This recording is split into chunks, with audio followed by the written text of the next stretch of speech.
And now let's turn our attention to China, just like the US is doing. America is worried about China's creeping global influence. It has been wary for years. It has been studying this influence, and now Washington has released a report. It's called How the People's Republic of China Seeks to Reshape the Global Information Environment. And it's quite thorough. From bribery to bullying, Beijing does all of it. It's determined to control information and, by extension, control the narrative. Of course, this is not surprising. Anyone who knows China will find this obvious.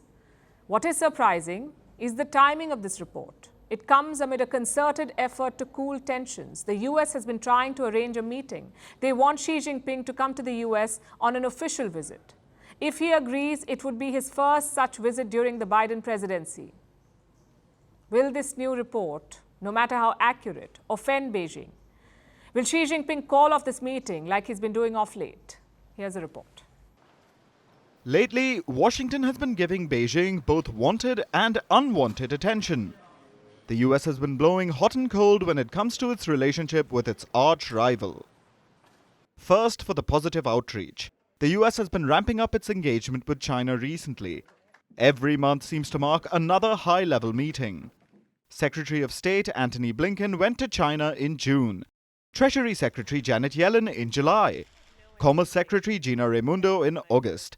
And finally, this month saw US National Security Advisor Jake Sullivan meet Chinese Foreign Minister Wang Yi. This was in the European nation of Malta.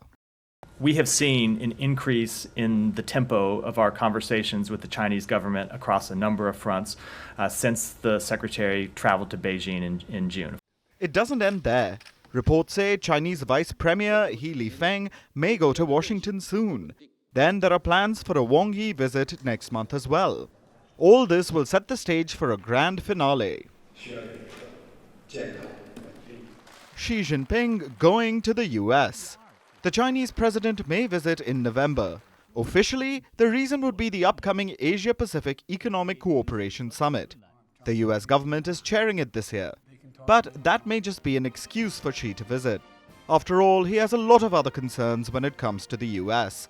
From trade wars to aggressive posturing in the Indo-Pacific, everywhere you look, a new US-China shadow battleground pops up. It must be a lot to deal with.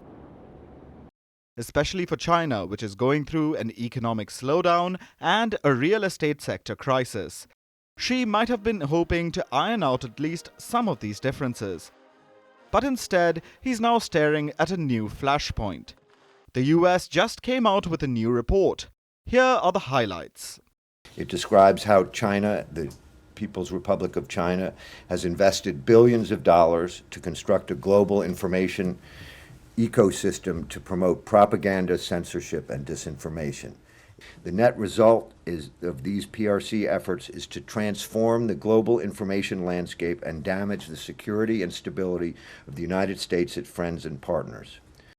Propaganda, disinformation, and intimidation, directed at making China look good and at damaging the security and stability of the US and its allies. This report was released by the US State Department. If you go through it, the report describes a beast with innumerable tentacles, each arm reaching across the globe and choking the truth and facts. China wants to portray itself as a shining beacon of knowledge and prosperity, one that is infallible and benevolent. All this is ridiculous, of course. It's the same propaganda it feeds its own citizens. Now, Beijing wants to export this brainwashing to the world. The report helps to set the record straight. If people actually read it, then China may have a problem. Xi's grand game may get ruined. So, this new report may be a sticking point. It certainly won't help convince Xi to normalize ties with the US. It may just keep him away from the APEC summit in November as well. While the report may thwart Washington's diplomacy, it is important and timely. It reminds both the US and the rest of the world of the truth. When it comes to Beijing, people should know exactly the kind of beast they're dealing with.